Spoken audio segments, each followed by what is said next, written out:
Hey, fellas. Welcome. This is the PM&A podcast, episode number 13. Number 13. Yeah, we're pretty lucky. We got an awesome guest on today. Roman Lebeau, the man, the legend, the comic, the comedian, the actor. I'm pretty excited. I was pretty excited to bring him on. Yeah, he seems like a pretty cool guy. A couple housekeeping things. Hey guys, this episode of the podcast is brought to you by Rose Pipes & Co. Nate is a buddy of ours. He hand makes smoking pipes. Mr. Nate Rose. He does not just make pipes you can smoke tobacco in. He can make pipes you can smoke other legal things in Canada in, like marijuana. So if you have an order and you go to Rose Pipes & Co., the Instagram, then you send Nate a message and you say, hey, I would like to buy a pipe, and you mention the PM&A podcast, he will give you a free tamper. Free tamper with the pipe. He makes custom pipes, so go over there and go over to his Instagram and give it a check out. Also, this week, we want to mention an Instagram that we're going to have on the podcast in a little bit, but it's called #Hope. It's a buddy of mine. His name's Nick, and he runs a suicide prevention project that he's been running for the last, I don't even know how many years since I've known him. But he's trying to do a good job. Basically, he goes around Canada and talks to people about suicide and how it's an epidemic right now in our culture, and he needs a new car. So if you go over to #HopeCA, that's the Instagram, #HopeCA, and he has a GoFundMe. Basically, it's for a new whip. He needs a new car. Yeah, but let's be clear. He's not just buying a new car just because the Benz broke down. He needs it to go around Ontario, right? His car crashed in Nova Scotia, and then he got stranded, and then he had to order a part. It's a big to-do. Anyways, go over to #HopeCA to the Instagram and go on the GoFundMe and help Nick get a new car. He needs one. He's only raising like $4,000, so come on, people. Add $20. Anyway, let's get to the podcast. Roman, what's up, man? How's it going, guys? I was so excited. So Ernie told me about you, and I started looking into movies and stuff, and he's like, you should check out that movie Polar. He's totally in. I'm like, okay. I'm like, I've seen that movie already. I'm like, I've seen that movie. What is he in it? And you're like, no. I know the scene he was in. Dear God, man. That was awesome. Yeah, that was awesome. Welcome to Texas. Holy shit. That was awesome. So if people don't know, go on Netflix, if you haven't watched the movie Polar, Roman's in it, and he's the guy that gets shot up. Your newest endeavor there. That was intense. That was awesome. Yeah. I was like, oh, you gotta. Yeah, they killed me a lot, and over and over, and it was good. So, yeah, it was fun doing. It was a fun scene to shoot, but it was a long day. A lot of blood. Good right? God. A lot of that's an understatement. Squids, a lot of prosthetics. I got burned a few times because of the bullet casings. No way. And those things are hot, man. Even though they're blanks? Even though they're blanks? Is that what they were? Even though they're blanks, they're still firing off, and there's just no projectile, right? But they're still ejecting from the gun at the same speed. And they were like giving her. Oh yeah. They were not shy on the bullets. Holy smokes! Oh man. So for the people out there, where did you get started on the acting thing? Like I know now, was your first gig? Was it that commercial? Yeah, my first real gig was a Visa spec commercial. It was so funny. I tried looking that up to show it to him, and I couldn't find it. I just couldn't find it. Anywhere? Yeah, it's on YouTube. I think it's still there. I mean, I believe I still have it on one of my accounts, and it's part of my demo reel as well. So if you find my demo reel, which is usually on my website, it's on there too. And yeah, that was pretty fun. I did the audition. The audition was pretty crazy because it was this was when 2007, I think, or something like that. And they had the audition, which was over on Davis Street, if I remember, Davie Street. And it was the 5th floor, and there was elevator. It was like 30 degrees. Buddy. So nothing like making a fat guy walk up a few flights of stairs. Was that in Toronto? It was, yeah. It was in cool. Toronto. Cool. And instead of just reading lines, which I did a little bit, and they basically wanted me to stay in character and just play off as the character. And instead of, I figured it would last 5 minutes, 10 minutes at the most. We went 30 or 45 minutes where I stayed in complete character the entire time, and they kept throwing scenarios at me. Oh my God! I was playing It's really good. I'll have to send you the link. The reason it came down to this is because it was between myself and another guy. in the commercial, you see the big guy who puts the suitcase down, right? And then you see myself who has to, try to use the old-fashioned credit card machine. Yeah. And so they needed somebody with strong acting skills. So for 45 minutes, we sat there, and he's like, well, what would you do if we heard this from Carla? And I'm like, well, I don't know what you've heard from Carla, but what she says ain't what happened, what she says. You understand? And it was like one of those things that just went on forever. Yeah. And they just were having so much fun. I'm like, that's great, but I'm like, I get the role, and after 45 minutes, I'm like, oh, I got this role. That's awesome. So was that your first acting gig?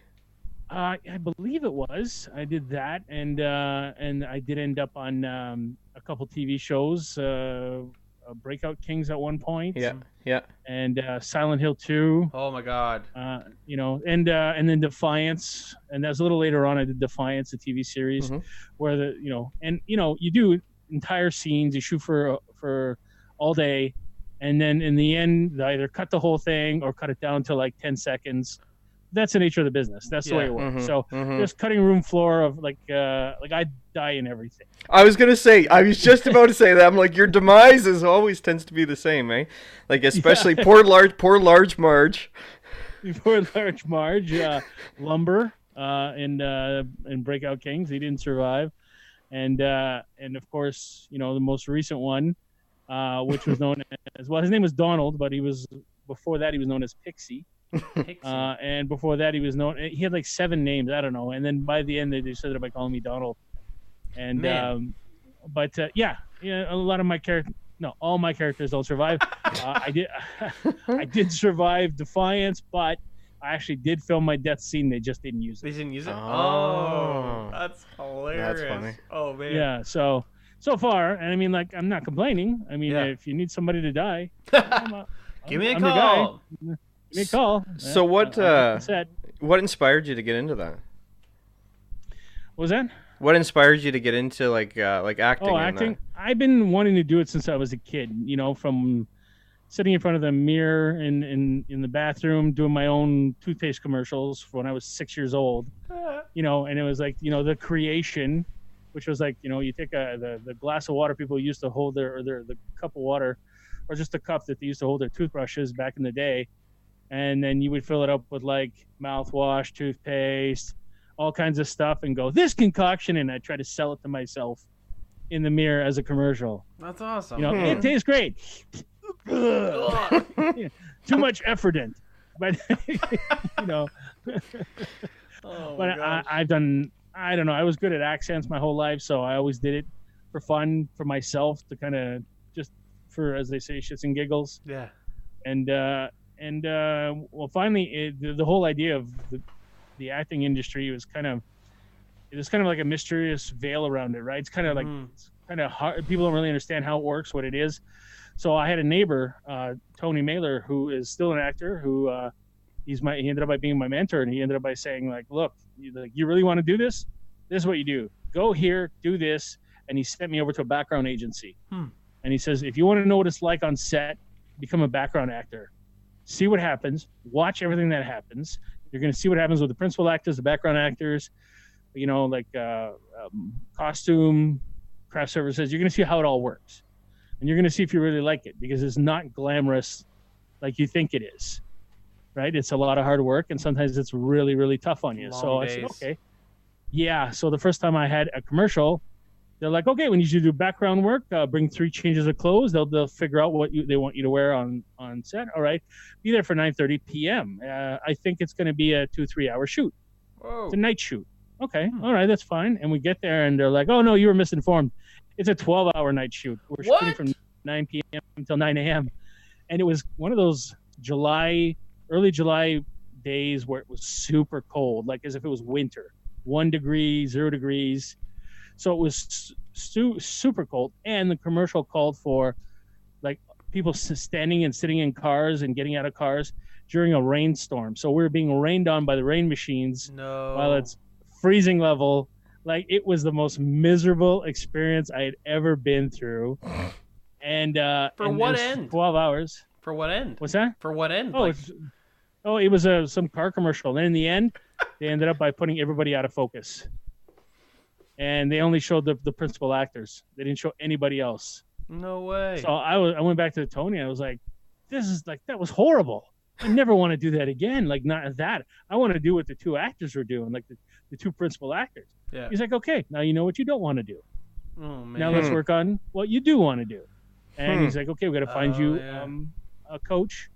We got to find you some classes, and you start working at it. And yeah, it didn't even take, I don't know, 3 months, and I started booking stuff.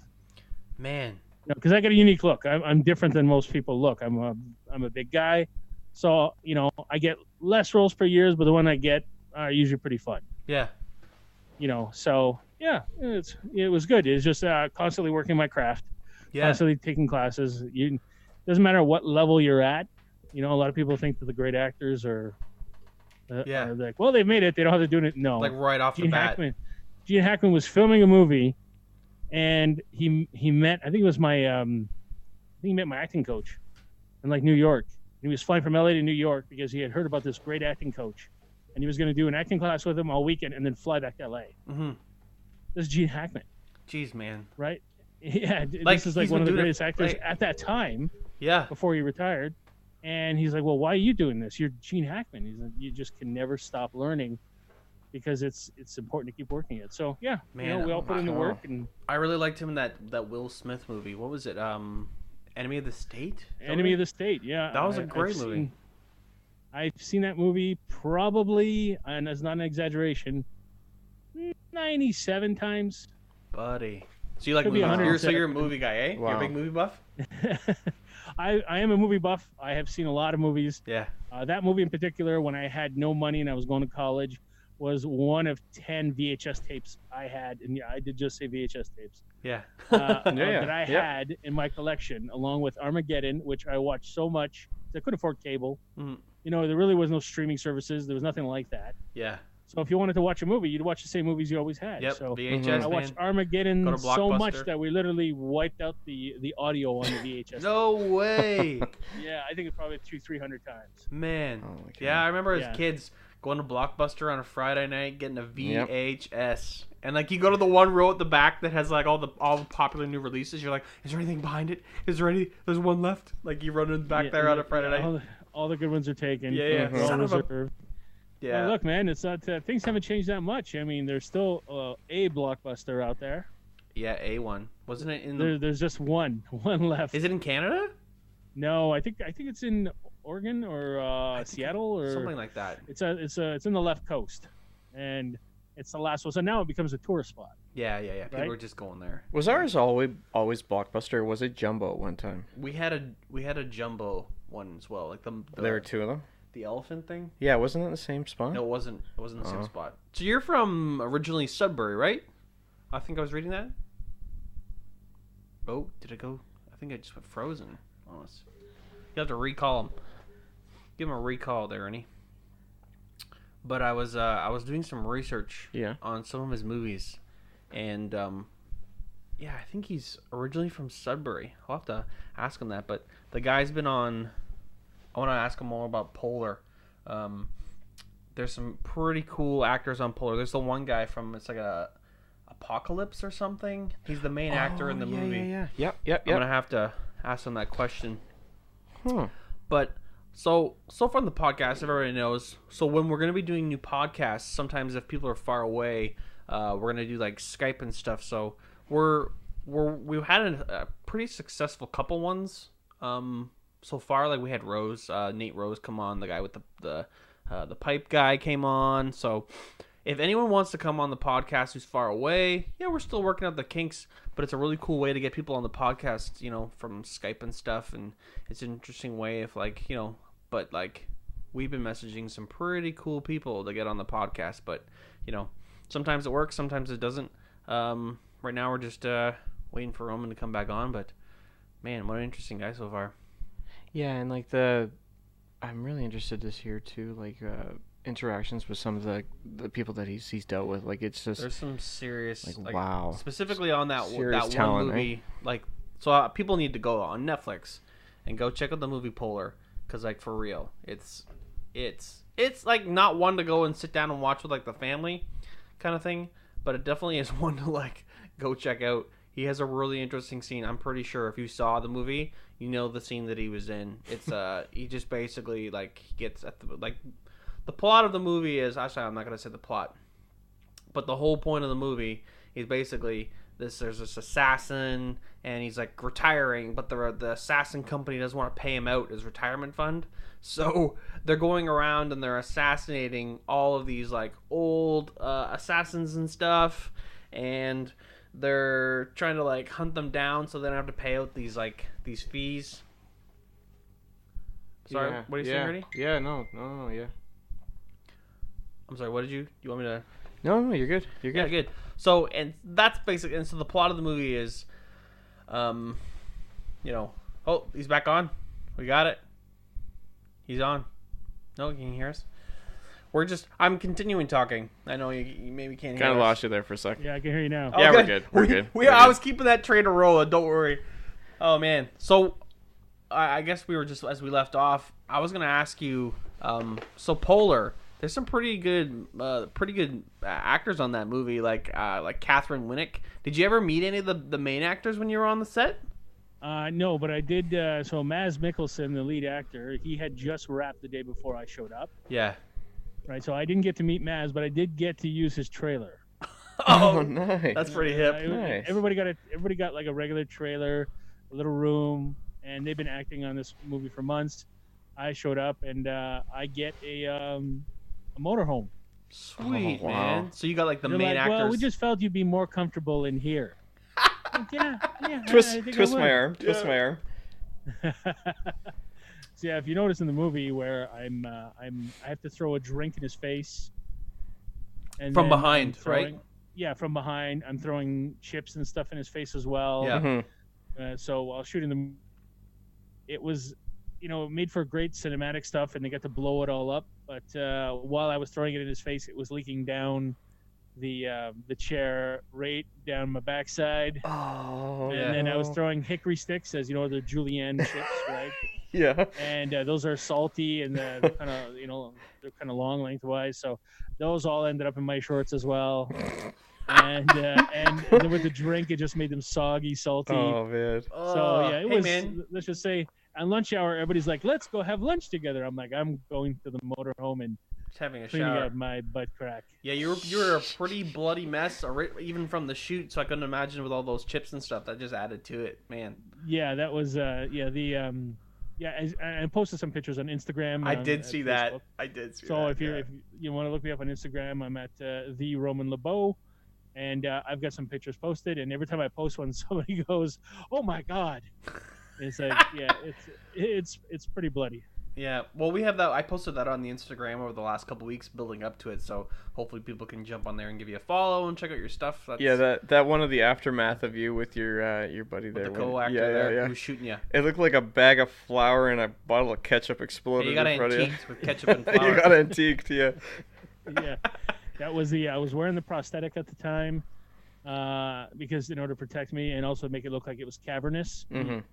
After they shot me up, and they put this, is about a 50-pound prosthetic that covered my entire chest and stomach. Right, so you'll notice that as big as I am, when I die, I'm even bigger. Oh, too bad. Second time. And it's just when you look at it though, it's seamless because it looks like I just kind of like they shot me up so much I just kind of expanded. You know what I mean? My guts just spilled open. So it actually works really well. But yeah, they put so much blood on me, and I'm a patient guy. More patient than most people when it comes to application of that stuff, because you have to be. Yeah. Like it can drive you nuts pretty fast, and these ladies are constantly pouring more and more blood on you nonstop. You're like, "Oh, you need more here. You need more here. You need more here." And I just let it happen. But by the time we're done, we're in the very last squirt that she was putting on me. I kind of just palmed her hand away from me. I went, "I think we're good." I think I'm okay. I think that's good. The point has been made. Anthony, the guy in the photo with me, he looked at me and he was like, "Man, I would have done that 4 hours ago."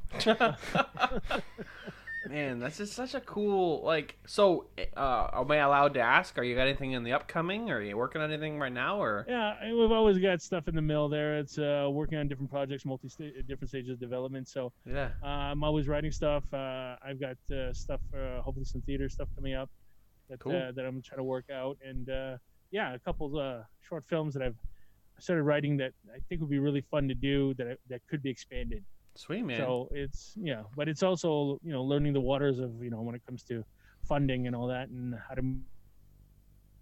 So learning the ropes as I go. Yeah. But but I also want to work on the big projects that are filming here in Toronto. There's a lot of them. Yeah. Shazam filmed here. Oh, really? I didn't realize that. Did you get on that one? Shazam and what else is there? There's obviously Star Trek Discovery is filming here. So you live in Toronto? And Sorry. There's a couple of Netflix series there with a bunch of vampires and wolves. I forget the name of it, but that's filming here as well. And there's it's stuff that sometimes you don't even realize is being filmed here. That's crazy. I didn't know that. Even sometimes I just realized in the last couple of months in Cambridge they're doing, especially Galt, they're doing a lot of TV shows. Like they did The Handmaid's Tale. They did. They were there's doing a bunch of even filming in Cambridge in Guelph, in our area. They're doing filming of films like this is, I don't know if it's new or if that's always happened, but I didn't even realize there's so much filming going on in Toronto and our areas. Yeah, in your area they filmed Silent Hill 1. That's where the town sequence and all that was all done near Cambridge. Yeah. And then Handmaid's Tale, they did that in our downtown Galt, which was pretty cool. Yeah, and they do it in downtown Toronto as well.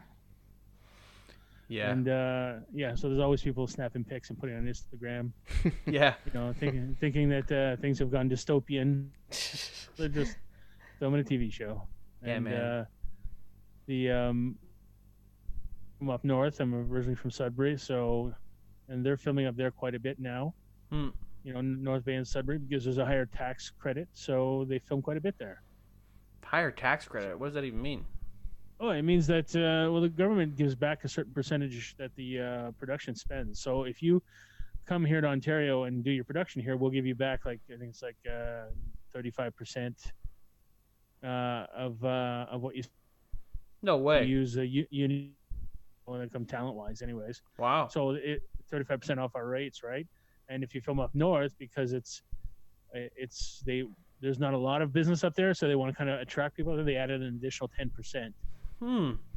Wow. So it's a little more attractive. So 10% is 10%, man. Yeah. Wow. Now you have to look at the logistics. Does it cost more to film up there, or does it? If something breaks, how long does it take to fix it?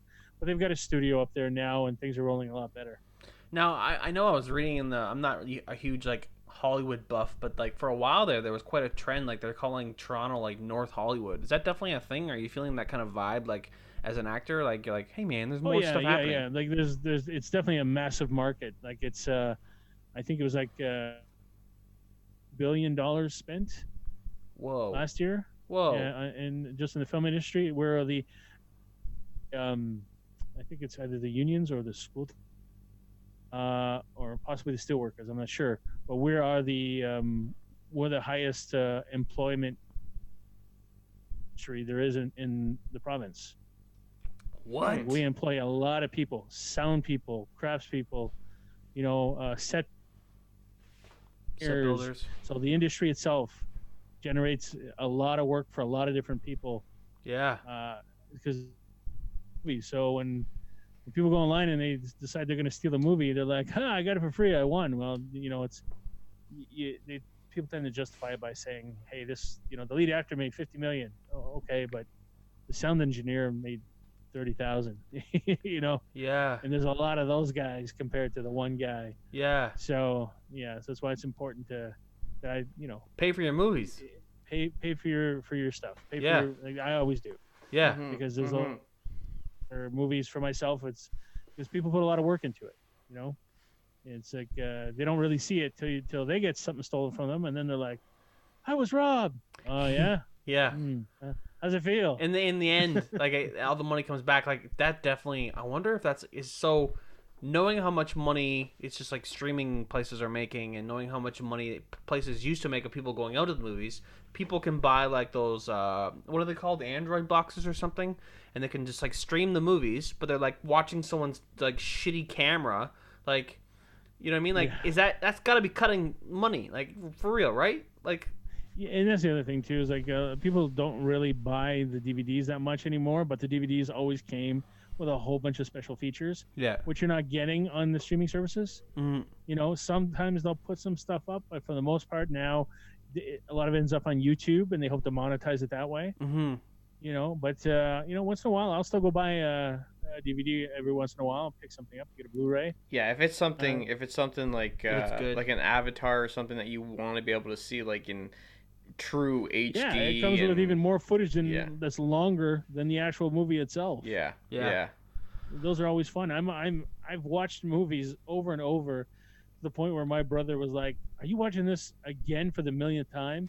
But I'm watching the director explain how he shot the whole thing. Yeah. Mm-hmm. You know, those additional audios are the best. Yeah, adding the little commentaries. Yeah, for sure. Yeah.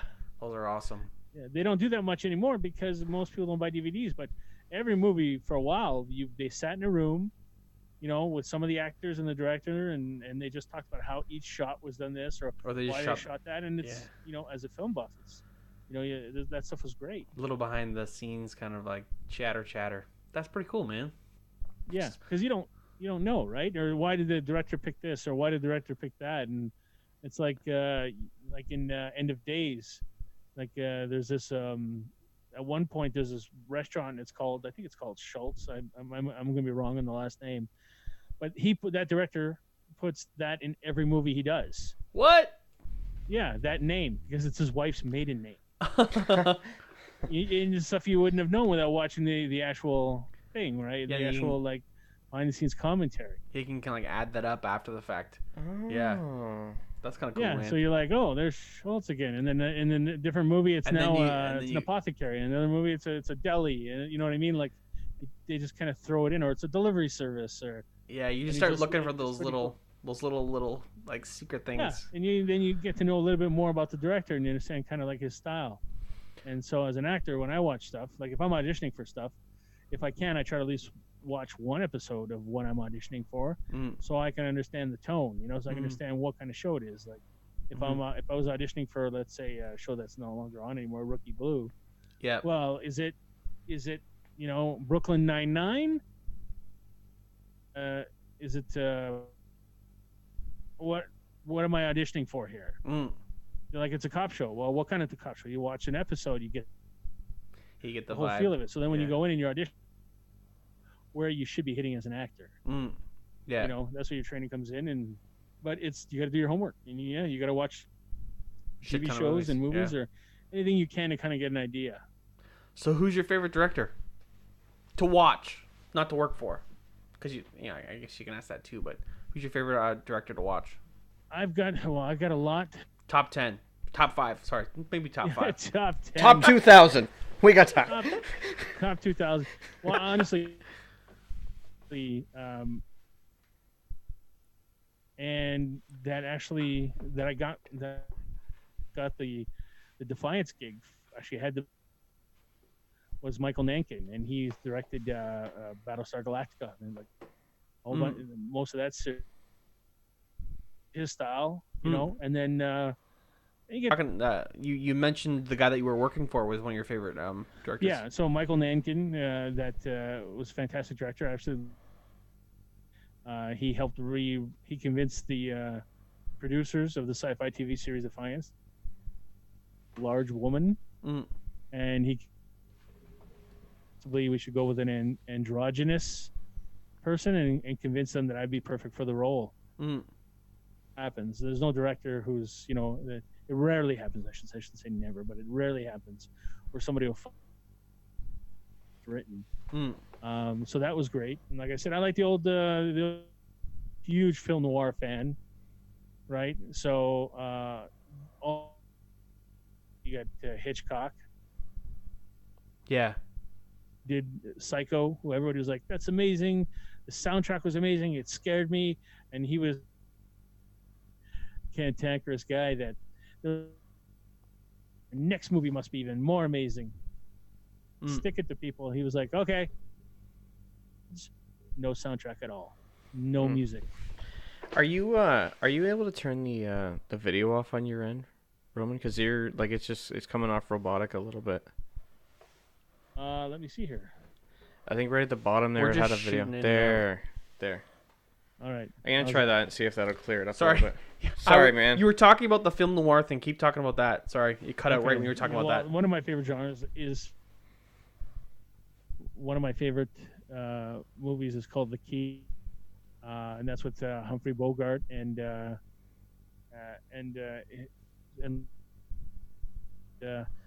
great movie. Book is different than the movie.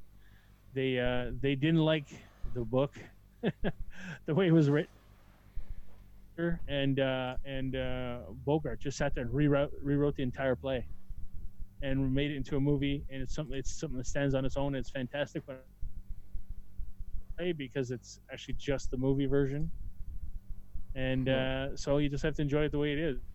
Yeah, I absolutely love those, like Woman in the Window, or M for Murder, or there's another one called M. Like it's all these things about, when you think not the Pacino version, the original 1933 or 34 version. Mm-hmm. A lot of people don't realize that there's an original one, a black and white 1930s Scarface movie. What? I didn't know that. Yeah, absolutely. And literally Scarface, he has a giant scar on his face, and it's a fantastic movie. Man, I'm gonna check that out. I think it's better than the original. The original is a lot of shoot 'em up, and it's fun. Everybody really there's a lot of movies that have been redone many times. Well, I think that's definitely a thing now. You notice more and more, are they running out of ideas? Like, oh, they're gonna remake Ghostbusters. Oh, they're gonna remake. They're not even going that far anymore. They're only hitting like the 80s. Yeah, they're not even going back that far. They're like, oh, let's redo everything that was done in the 80s. It's like, yeah, it's like, sure, it's okay, like they're even remaking movies. Like, what gets me is like all these bloody Spider-Man movies they had to remake. Like, what have they done? Like 2 or 3, or they'd okay, we're just gonna use an actor. Well, they've done three actors, 3 different actors. Which are Tobey Maguire, Andrew Garfield, and Tom Holland, I right? was gonna say Hiddleston, but that's the wrong one. Tom Holland, is that his Tom, name? the other one, the little one. Yeah, the new guy. And the reason they kept redoing them is because they were gonna lose the trademark on them. They were gonna lose their license to have it For Sony, right? So if they didn't redo the movie every so many years, they would lose the rights to it. What? Yeah, it would revert back to Marvel or whatever. So whichever studio had it at the time was like, okay, we have to redo it again. Oh, we got to redo. Oh, we got to redo it again. Yeah, they just kept redoing it over and over again, and people are like, okay, I'll pay. Oh, okay, I'll go pay. Oh, okay, we just keep feeding them money. I completely skipped the whole Garfield thing. Yeah, I did. Tom Holland. Was that? Yeah, didn't I say that? Is the new kid? I think he's done a great job. Yeah. Oh, he's the perfect Peter Parker for sure. Absolutely. Yeah.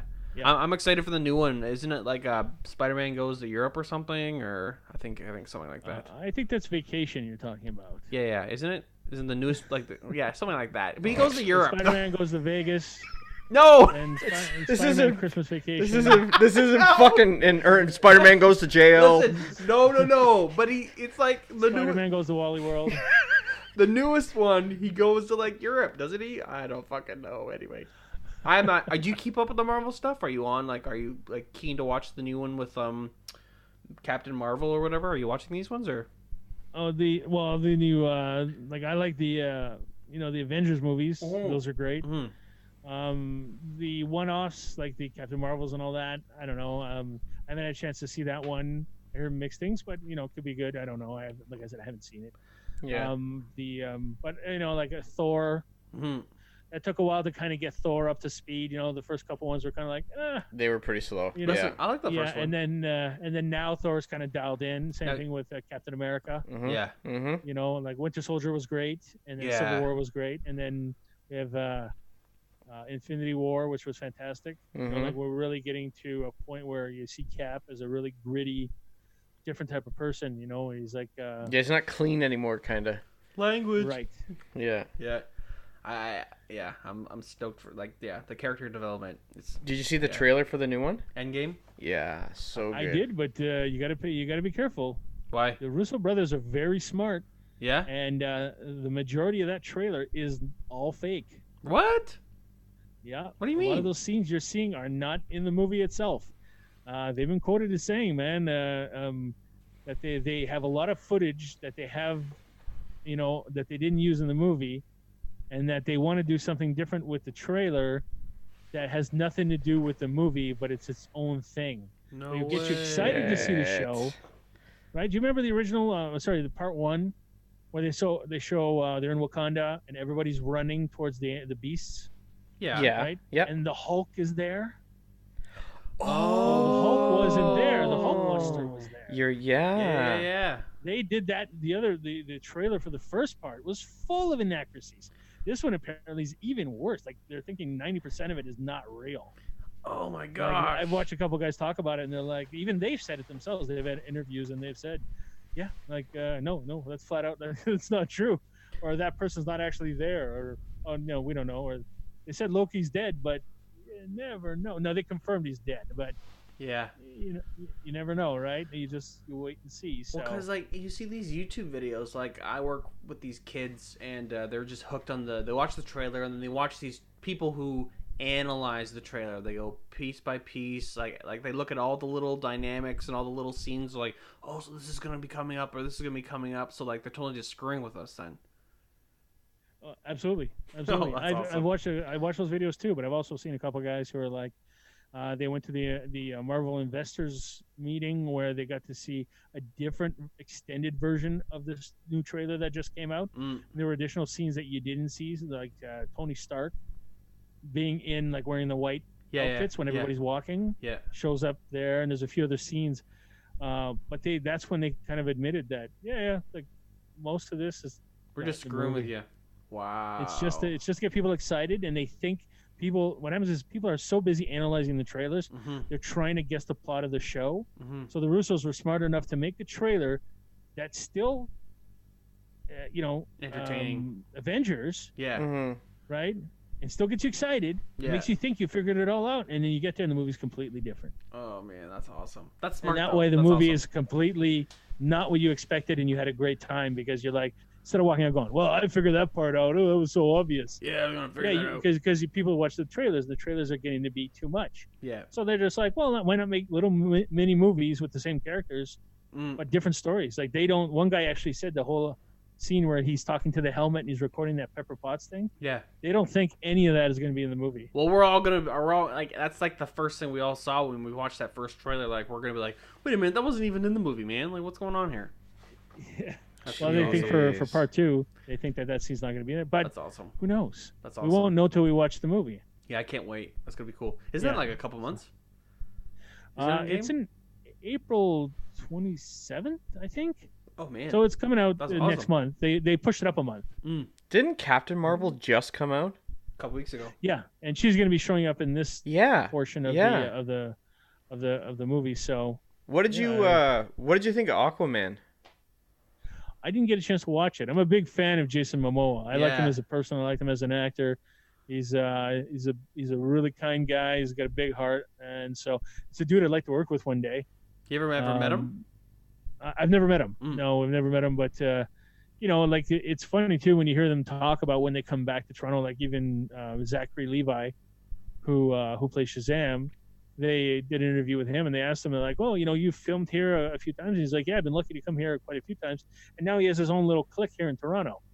He has his friends, his group that when he shows up, he calls them up and they all hang out together. And a lot of actors are like that when they show up back in Toronto, which is kind of odd for us because we expect that from LA, New York, Miami. Like you have your own little groups here and there. But the actors spend so much time here. Man. Mads Mikkelsen was in. When he was shooting Hannibal, he was here for what, 2 seasons, 3? Yeah. Wow. This Lawrence Fishburne was here for the same time because he was there, and like we have all these great actors who spend so much time in Toronto. It's a second home to them. Yeah, man. That is so cool. Yeah, there's a lot of pretty cool actors that you get to meet, you get to work with. There's no sense name dropping because that's just ridiculous. Yeah. Because to me, they're peers. They're not. I don't get starstruck too often.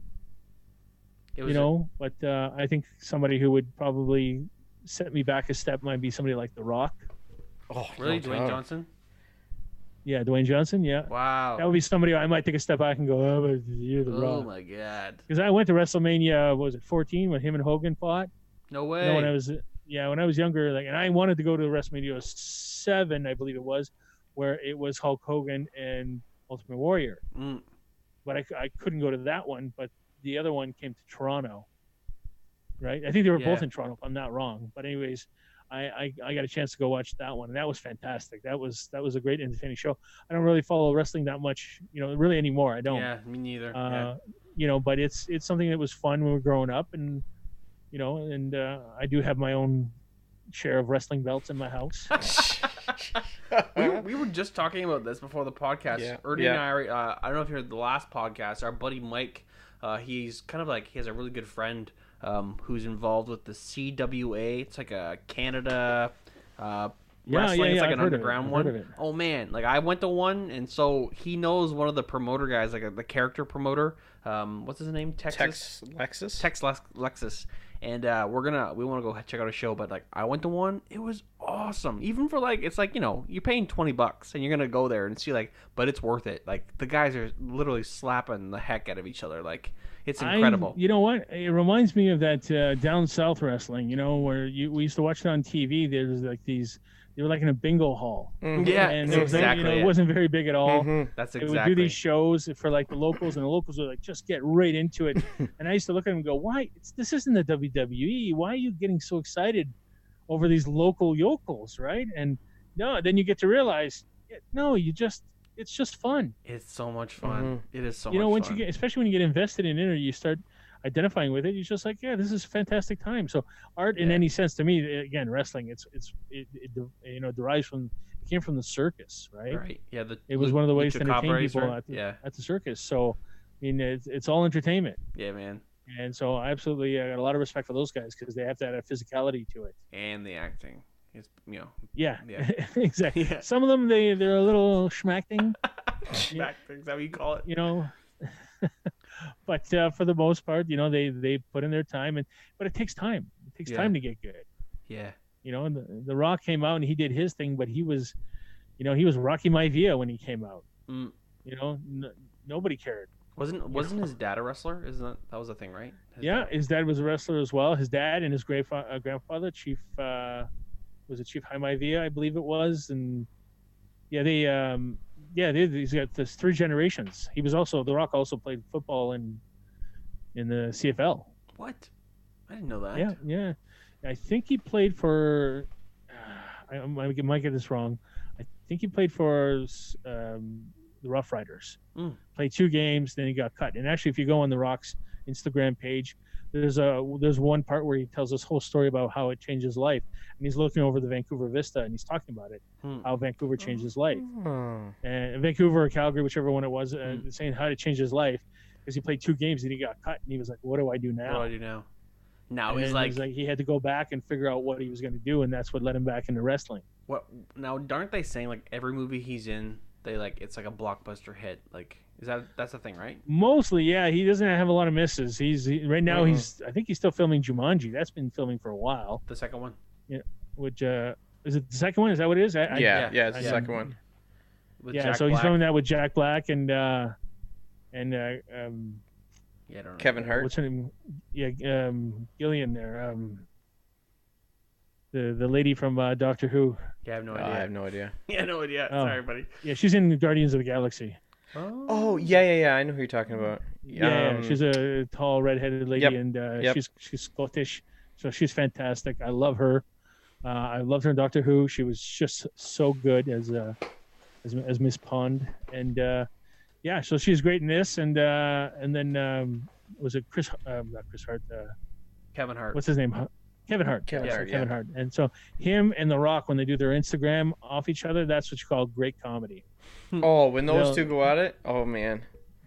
They'll film they'll film their Instagram while they're back to back to each other, and then start yelling at each other for interrupting each other while they're doing their Instagram. Oh my god! And they just start swearing. I mean, it's just comedic gold. It's so smart. So, do you do much stand up? Well, I've done it in the past, and I had fun doing it. That was so funny. Getting back into it just for fun, because it's something that I really like doing. Yeah, it was really funny. That was really funny. You've because I think I have mine online. It's on YouTube. Yeah, they just look. If you look up your name, it just comes up. Like it's the first thing up on YouTube. That was my first time on stage too, doing my comedy. Oh man, your timing was impeccable. I loved it. That was great. Thanks, man. Thanks. Yeah, it was. I really did like it, and it's the scariest form of public speaking, right? That's what people say. Stand-up comedy. So the most real and the most that's what they say. That's what Joe It's Wood says funny anyway. too, because I'll come up with all these dirty jokes and all this stuff, and then I'll refine it down, and then I'll put it out there, and then I'll be like, man, I can't believe how much, I swore, or how much times I say the F word in my thing, and my buddies will be like, dude, you say the F word once in your entire show. What? Really? And then you go through the entire show and you realize, oh, I don't actually swear in my show. But it's just the process of getting through those jokes. Yeah. I'm just like swearing a blue streak, like it's just like the joke, because it's like you think it's funny to add the vulgarity. It is sometimes, but then when you start refining the joke, you realize, oh, okay, I don't need this word here. I don't need this word here, because the words have to be very specific. And then after a while, you start realizing, like, oh man, I got to be careful. I can't show this to my mom. I'm swearing too much. And my friends are like, dude, you don't actually swear in your show. I don't. You've cut it out so much you didn't even realize it. Yeah. That's awesome. I just refined it out and I didn't even realize it. That's so cool. That's yeah, awesome, but it's man. fun. I actually absolutely love it. And it's a great way to kind of, make fun of yourself, and then just kind of like find the things that are funny in the world. Because I know our mutual friend Jeff. He was the one who introduced me to you, and he's just like, you gotta come meet this guy. He's really funny. So I actually met you first.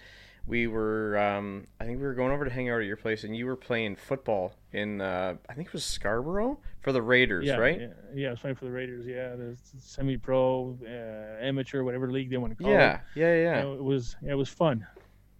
How long did you play in that a few league for? heads. What's that? How long did you play in that league for? That league, I think I played for about 3 years, if I'm right. Took a lot of knocks to the head. Who can remember? I played when I was younger as well, and when I was in Sudbury, I played in different team, same league. And it's a league it's a men's league, so it plays from 18 to old. Yeah, that was I played city ball from Pee Wee up to varsity, and then that league is just one step up. And we played the team around here was the Tri-City Vipers. That was the team that was around our area that I was thinking about playing for it, but it just got too competitive for me.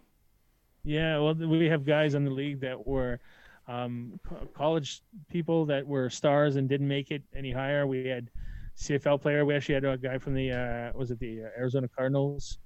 So we had an NFL player in the league that was floating around. You could tell, oh, that's the guy. When he smoked you. Yeah, when you're like laying there, like you can't breathe. Like, hey, is that the guy from the Cardinals? Yeah, okay. That's why I'm dead. So what did you play, O-line? Oh yeah. I'm on the fat guy line, man. That's the thing is though, you were really, by the time you were done, you were dead, because you were also facing other guys that were like 300, 500 pounds. Yeah. So when you were done, you didn't move an inch every play. Yep. Except for the times that you did get a great play in, but for the most part, you're kind of going back and forth about an inch. But when you're done, it was like you bench pressed a Buick for 3 hours. Yeah, man. Yeah, I can only so imagine. You couldn't lift your arms for 2 days. You're just dead. You got these two beasts. Yeah. I did I did D line when I first started playing as a kid, and then I did middle linebacker, and as I got older, I got a little bit more husky, as they say, and then I went O-line. Yeah, as the Tip Top Taylor guy called us, husky. I did O-line guard, and then a couple years later, I moved back to defense and just did D-line. Yeah, that's like that. If you're big and athletic and quick, you're on the D-line. Yep. If you're big, maybe less athletic, you're on the O-line. Yeah. And also, it all depends on your personality. If you're a person who gets angry really easy, the D-line's for you. Because you can channel that and try to rip somebody's head off. Yeah. These guys were always angry. A little bit fired up. Yeah. The O-line, it was just like, these calm. we're like sumo wrestlers. We're like zen. Just zen. Zen. Nobody was getting by us. I remember there was a play in Sudbury where I was taking on a defensive guy, and then my center was taking on a defensive guy, and the middle linebacker decided to run between us to try to grab the quarterback to try to smoke him. While that was happening, we both kind of palmed over. I handled a 400-pound guy with my left hand, he handled, I think it was a 250, 300-pound guy with his right hand, and with our middle hands free, we caught this guy in the middle of the chest, picked him up in the air, slammed him down, and dislocated his shoulder. Oh God! Well, those little... And the guy we did that to is a friend of ours. Oh, no way! The other team. No way! And so that was, it was a good time. Yeah, man. Yeah, I played football for. It was a cool time. I transitioned from football to rugby. That's what I did. I played all through high school, but I actually never played for my high school team because it was funny because when I was in grade 9, I played with all the seniors and the city ball. So I played city ball with all the seniors, and so when I went to join the high school team, I played with nobody in the junior team. And it was kind of like, I was like, you know what? I'm going to just go to the senior practice, and because I play with the guys anyway. I played a couple of practices, and the coach was like, oh, you should play for the juniors. I'm like, no, I don't want to play with the juniors. I don't want to. Yeah, I just didn't want to. And he's like, well, then you can't play for us. I'm like, well, then I'm not playing for the school yet. So screw you.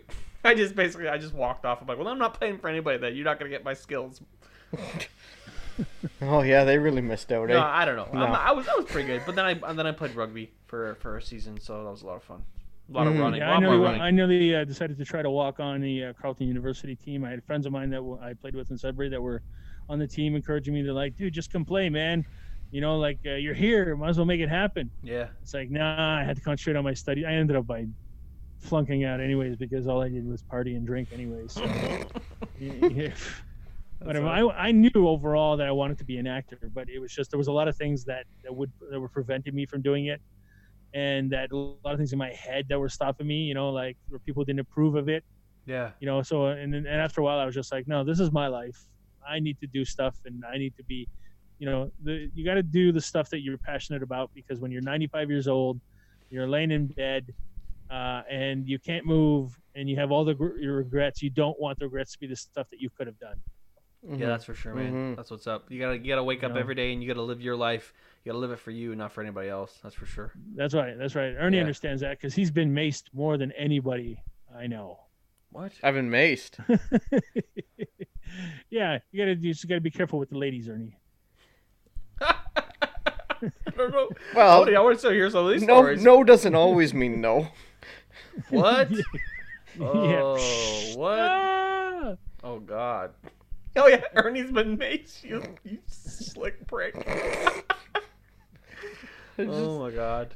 Silence means yes. But it's all good, man. It's that's why it's like if there's something that you want to do. Yep. You know, whatever your passion is, it's like do it. Like I remember my cousin came up to us. He was 25 years old. And he said, yeah, I know what I want to do with my life. And we're just kind of like, okay. He's like, I want to dance. What? Well, we didn't come from I want to dance type of environment, right? So I didn't know what to say. I know what I wanted to do. I wanted to be an actor, right? But again, it was a different time back then in a different place. It's like where I was. It was like, you're going to be a miner, you're going to be a lawyer, you're going to be a construction worker. You're going to be one of the other village people. You are not going to be the dancer, right? Were they allowed? Were they allowed to be the Indian, or was that still pretty? Whoa! You can't say Indian. That's what I mean. Was it politically incorrect then too? Yeah, anyway. No. Yeah, it was still not cool. Yes. So but anyways, I remember him telling us that, and my brother just sat there. My older brother, who was like the guy I looked up to, and I was just kind of like, okay, what's he going to say? What's he going to say? Like. He just kind of bobbed his head thinking there. And he's like, good for you, man. You just go follow your dreams. Go dance. Right? Dance those feet off. And I'm bobbing my head too going, yeah, okay, I guess we're okay with this. All right, good for you. There's so much pressure. So was he a dancer? He became a dancer and became one of the best, actually. Wow. He was really good. He still actually is. He's in his 40s now, and he's still dancing with he's out dancing 20 and 18-year-olds. What? They're like, oh, I can't do this, I can't do that, and then he'll sit there and I don't know the terms for the dancing, it's because it depends on what kind of dancing. I don't know what he's. But anyways, he'll do moves and flips and cartwheels and whatnot, and then he'll execute it, and the young ones will all be like, oh my God, how'd you do that? And he's like, because I'm not afraid. He's fearless. So that's awesome. Yeah, it doesn't matter what it is. And look at Rodney Dangerfield. He was over 40 years old when he started his comedy career. Yeah. That's John Mahoney, the dad from Frasier. He started acting over 40. No way. You know, so there's a lot of people who've found success because they decided to change their passion, and or just finally go after their passion. So yeah, it's you just got to work hard. It's not easy, and Yeah, there's a man. lot of rejection, especially in my industry. Yeah, I bet. Yeah, I was gonna ask you. Do you have any like, I don't know if sure if you talk about that, but like any stories when you go to an audition, you come away with it, you're like, oh my god, like that was crazy. Yeah, well, there's been some pretty crazy auditions. When it comes to auditioning, I this is my advice for this is for myself. This is what I do. Hmm. This is what I was taught by my acting coach, and it's like you leave it in the room. Hmm. You go in there, you do what you're supposed to do. You've trained for it, right? You don't walk out of the room going yes, fist pumping, going like I nailed that. It's like no, you're a professional. You should have nailed that. That's your job. Mm-hmm. Right? And when you leave the room, whatever happens, there's a million reasons why you will not get this acting gig, and there's one reason why you will, and you don't know what that reason is. Mm. That's up to the director. You know, you could walk in there and do a great performance, but if you look like the bully who beat him up when he was a kid, he's not hiring you. Right. Even before you open Right? your mouth, eh? Even before you open your mouth, you've already lost that job, and you did a great job, and you were very polite, and you did everything you were supposed to, and you walked out and you go, wow, I think I did really great. Meanwhile, he's like, man, you see the type of shirt that guy was wearing? What a jerk. Just, I hate Wranglers. He's like, it could be, you don't know what people, what goes on. So except Yeah. for people who are what they call readers, right? When you read your lines, you read it against somebody in an audition. Those people are called readers. So they get to see the behind the scenes stuff, and it shocks them sometimes of what people will say. So again, you just do what you can, and then you finish. You say thanks. Once you walk out that door, that threshold, you literally leave it behind you like a dead skin. You move on with your day. If somebody calls you and says you got the part, great. I'll learn the lines. I'll figure it all out, and I'll move forward. But if they don't call you, you're not beating yourself over it, losing sleep, going, man, I hope I get that part. That's not part of your job. Your part is to execute on the day that they call you in, do your thing, walk out, you're finished, leave it alone, move on. So you kind of And almost it works great for the rest of your life. do you have to almost think of it as like that's just part of the job. Doing so It is many, the job. just It's doing exactly auditions. what the job is. You're just auditioning, So- and if you get it, you get it. Just keep auditioning. Just keep going. Yeah, because you're going to do a lot of auditions. You're going to have a lot of people say all kinds of weird stuff to you. It's like, okay, we need you to be taller. Okay, you want me to stand on some apple boxes? Oh yeah, we could do that, right? It's like, okay, that's great. Or, or could you? We need you to be louder and quieter. What? Oh my god. Yeah, like sometimes they because sometimes people will say things. Luckily, I've worked with some great casting directors, especially all the ones that's hired me. Those are great people. Those are the best. But most of them are honestly, they're before I was like now that I'm in the union, I deal with a lot more professional people. But before I was in the union, you're dealing with all kinds of people from different backgrounds who are trying to do like a non-union production for no money. So you get like people who don't know how to read, and when you're trying to read the lines, they're reading it like, okay, how do you want me to do this? You're like, come on, man. Okay, and you're like, oh my god, you're killing me. So you're putting out the effort. You're and making he's me sitting look there. bad because you can't read. Oh my god. And it happens. You just gotta roll with it, and because they're doing that to everybody. Yeah. I mean, maybe you think they're doing it on purpose sometimes. No, they're not doing it on purpose. They don't want to waste their time like that doing stuff on purpose. Mm. So especially student films, Mm. right? They'll just get, okay, here, you know what, you're going to read with the actor. They don't even know if that person knows how to read, Oh, geez. and they hand them the script and they've never read it before, and then they try to read it for the first time with you. Yeah. And by the time you're the 10th person, they think they know the script, but they're getting it all wrong because they're not reading anymore. It's just like. That's why I know things have changed a lot. Depending if you go to, especially if you're dealing student films with schools that are really good in media, then you'll get great teachers. Hmm. But yeah, I've had my fair share of walking away going, okay, that's done. Move on. Oh, jeez. Have you had You one know. where you thought you did well at the interview, like the Audition. the audition, and then hey, you're not really what we're looking for at this one, but we really like you. Would you be interested in this kind of thing? Does that happen quite a bit? It does happen. It actually happens in the room sometimes. They'll be like, you know what? We called you in for this role, but we think you might be better for this other role that we auditioned for earlier. Would you mind learning these lines in 10 minutes No and way. come back in the room? That's And awesome. that's where your training comes in, because you got to learn 3 pages of dialogue in 10 minutes. That's not easy to do. Like- You got to be good at what you do, and Like- or you got to have tricks. Memorize it? Yeah. Or you can have your script with you, but you don't want to be reading off the page. It's called a cold read. Yeah, like you'd glance Right? down at it just to take a quick kind of note to keep you on board, kind of thing. But you're so you Mostly, can, you do, but you don't want to do that too long, because you'll distract yourself and you'll lose the place in your head as opposed to the place you're reading from. Mm. Right? So you do want to have the ability to kind of quick glance at it. So, yeah, we have you. It takes a lot of training. I'm not good at memorization. yeah. It takes me a while to get my lines in. So if that happens, and they're forgiving because they just gave you the lines. Mm-hmm. Yeah. So if you show up at your audition and it was given to you a day or 2 days ago, they expect you to be off book, which means you know it by heart. Right? Wow. But if they just gave it to you 10 minutes earlier, then they just kind of want to see how you kind of fit that role. So they're pretty forgiving for that stuff. I was gonna say I could probably do in a couple hours if you gave me a not too difficult song. I could probably memorize a piece of sheet music, but I don't know if I could memorize lines, and especially like memorize what beats have to be at that, like what you're dealing with and what the situation is, because everything's kind of different, right? Well, when I get mine, I break it all down by beats, man. 127 beats and even more. So it's like every line is 3 beats, and then you can break it down more or less. And then you have different, you have your different sections, your beginning, middle, end, and then you have to figure out what's the best way to memorize that. I have my different techniques, and then you go through it over and over and over and over in that 10 minutes, and then you come back in, you go, okay, let's give it a shot, and they're like, okay, let's see what you can do. Wow. And then you have some people who have eidetic memories; they can just read the page, throw it away, going, okay, I got it. That's crazy. And those people I hate. Yeah, that's crazy. Yeah, they're like Sarah Michelle Gellar. Buffy, she apparently is like that. She'll read it once, okay, I got it, and then she's on. Jeez. Genius. And so if you don't have to worry about remembering the words, you can concentrate on your performance. So when you're not good at remembering the words, you got to try to concentrate on remembering the words and also do the performance, which makes it even tougher. So if you don't have to worry about the words, then you can just immediately go into the performance and be great at it, or just kind of deliver. Whereas you're like, okay, I got to deliver and I got to get the lines right. Wow. Because I'm not that good at memorizing. So, yeah. So some people have that gift, and it helps them out quite a bit.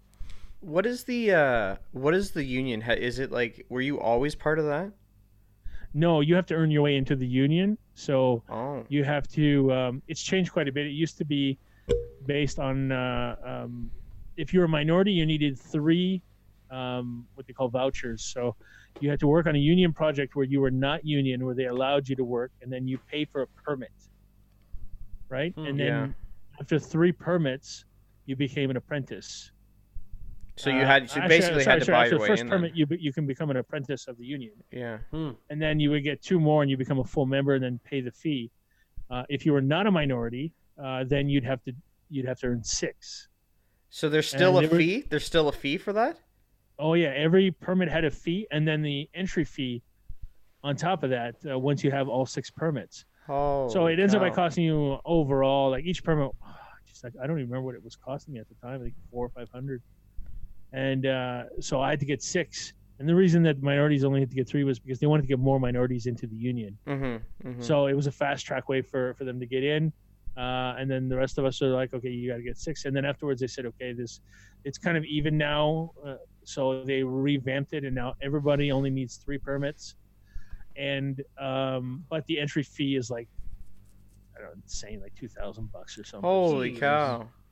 Because Yeah, I know, but you would end up by paying that with the permits over 6 permits anyways, right? So it's just that instead of doing it piece by piece, you're now stuck paying for the whole thing after 3 permits. So if I would have done it over, I don't know, I probably would have stayed out of the union just a little longer just to do more projects that were, because now that I'm in the union, I can't do non-union stuff, right? Yeah. So if I know now, I would have stayed a little bit longer out of it just to get more experience, and then jumped in. But you know what? Getting into the union didn't hurt. That's how I ended up by booking my big job. So yeah. Does it I can't affect? complain. Yeah. Does it affect you doing like your own? Like you were saying, you were doing like a screenwriting, right? You were doing you were writing your own. Your own play. Yeah, like you're I can saying? write my stuff and then I can produce it, but if I'm going to act in it, everybody in it, it has to be under the union banner, and everybody in it Oh. has to also be unionized. And I think we're allowed one person off camera that is not unionized Hmm. for some of them. So you But couldn't for the have. most, Yeah. yeah. So, So for the most part, yeah. When I do a project, it has to be union or some type of something under their banner. Now, Huh. does that cover just for Canada, or is there like a United States? Is that like all North America, or how does that work? That just covers Canada. It's Okay. it's called ACTRA, and it's we all fall under it. In BC, they have theirs, the UBPC or something like that, but it also falls under ACTRA as well. And in the States, they had SAG and they had AFTRA. Mm. Right? AFTRA was mostly, soap opera actors and some TV people and some radio stuff, and SAG was mostly movies and some TV shows. Mm-hmm. Right? And then when they had problems where the producers would like pit one against each other, and every time there'd be negotiations, one of them would automatically fold, and the other one would just be forced to take the same deal because they have no bargaining power. Mm-hmm. Interesting. So then a few years ago, they merged, and they're now known as SAG-AFTRA, and they're one union across the U.S. So, if you let's say you were like, okay, I'm gonna make a serious move. I'm gonna move down to California. Would that impact the kinds of movies that you can act in, or doesn't matter? Like, if you got seen in Toronto, or if you got seen somewhere else, like, if you wanted. Well, it depends. Like if I go down there and I audition for something and it's filming up here, right? I can put on my resume, I'm an ACTRA member, which I would do. Yeah. Right. So they're like, oh, okay. So we're doing this union pick. He's here. He's auditioning here. We'll fly him back to Toronto, and we can pay him ACTRA rates. Mm. Right. And sometimes that's a good thing. Well, and then but we have a different setup. What we have here is because the residuals and the markets are so small here, they've worked out a deal where you get paid your fee, and then you get paid 105 or 110% of your fee, and that covers your royalties for the next 5 years. Oh, jeez. So you get double pay when you get paid, but you get no royalties for the next 5 years, right? And then you start getting royalties on the end of that, and which are not very much by that time, So, and whereas SAG, they have a front end and then they have a residual deal, right? So their residuals start pretty much right away. So when they're looking at hiring somebody, sometimes it's cheaper to fly somebody depending on how the project is made. Right. So they've said that sometimes it's at least this is what one of the producers had told me. He said that it was cheaper to fly somebody from LA to Toronto, pay them SAG rates because he only has to pay the front end, which is the first part. He says because the residuals come out of the profits, whereas my residuals I get paid both right away, and that comes out of his budget. So for projects that you've done in the past, are you still collecting like the residual stuff? Oh yeah. I get my 36-cent check every so often. Oh God. I'm just saying, like, if you've done stuff in the past, like, are you making a little bit of coin after the fact? Like, is that legit? If I was a lead in something, or if I was in multiple episodes, it would be a lot bigger. Yeah. Right, but because I'm a specialty type of booking, I'm in for like one major scene. Yeah. Either in a movie or I'm in a one TV series, one section.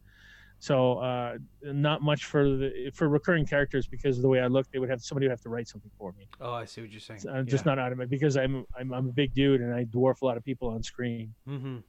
And it would look like one of those old-fashioned comic books there where you have like a small runty superhero and then you have this giant dude behind him. So like when you watch like the Oscars, or when you watch those like award movies and you see these like huge actors, are they genuine? Like, is it like a thing? Like, are like, for instance, like I see a guy like Daniel Day-Lewis where they said they had to go find him. He was like working in like a shoe place, but the guy's like a phenomenal actor. When you see these people on like these award shows, like, are they like, is that the talent? Is that like the serious talent, or are they just like, are they made, or they just got really lucky, or like, what do you see when you watch those kinds of those TV shows? No, those people are actually genuinely good actors. But they're also, when you're at that level, a lot of times they're also very quirky. Yeah. right? So you're just you show up and you meet them and you're like, wow, that guy is just a little different, That's awesome. and that's what makes them different. But as as it was what makes them great actors, and sometimes their energy is different, and that's what got them where they are. Mm-hmm. But some people they're like, wow, that dude is strange. It's like, yeah, well, that's That's person. what's up. Yeah. But they're genuinely fantastic actors. The majority, I mean, everybody I've met has always been super nice. I haven't met any actors, especially the big names. Mm-hmm. I haven't met one that's been like, get out of my way. Oh, I yeah. remember meeting Malcolm McDowell at the Fan Expo. He was actually outside of the Fan Expo, just walking with a couple friends, and I was like, hey, Mr. McDowell, and he was just like, oh, he's like, oh, nice to see you. He's just like just waving and just real nice and happy, and Just kept rolling. he didn't have to be nice to me, but he was. So a lot of actors like that. They're really grateful for the stuff they do because they realize it's not easy to get to where they are. They're very fortunate to be those people. So yeah, most of them are very nice. Because they're just regular people, but they're just in the acting world. That's so cool to hear because you always look at the dynamic of like, celebrities, people that are actors, and then there's people that are musicians. And like, it's interesting to see like people like, well, he was just having a bad day, or like the paparazzi was just in his face too much. Well, it's just interesting to see like, or you hear like these like hidden like recordings of like, Christian Bale on that set where he was freaking out and yelling at somebody. Yeah, see, now a lot of people don't realize, like, see, I spoke to my acting coach about that, and I was like, well, what really was happening? He's like, okay, so he's curled up in a ball, right? And he's trying to, because when you have to cry on screen, right? You don't have control of your tear ducts on command. That's not how it works. Yeah, you gotta go to a dark You place. literally have to drag up the most painful thing that you can imagine or that you've been through, right? Shit. Relive it to the point where you're crying. Oh my god. Right? And you have to do it on cue. So then you got to pull it all back, have the scene, go through the scene, and then boom, hit that mark in your head. Waterworks come out because it's just like the most horrible. It's your script and all that. So he was bent over, like on his knees, crying because of the loss of his daughter. I think it was what was the movie? Was it Dark Knight? I don't remember. No, I was talking about the one where he was doing Terminator, where Christian Bale was Terminator, in. right? Yeah. So it was something he was experiencing a great loss in the movie. So he was, while they were changing the lights, he was still staying there on the ground, kneeling, and just picturing the death of his daughter. Or Are you kidding me? That was the scene. Yikes. And so while they're moving everything, so then the lighting guy's like, Christian, is this light okay? Is this okay? Is it all right? And then he snapped. He's like, that's your fucking job. My fucking job is to sit here and fucking fall apart in a million pieces.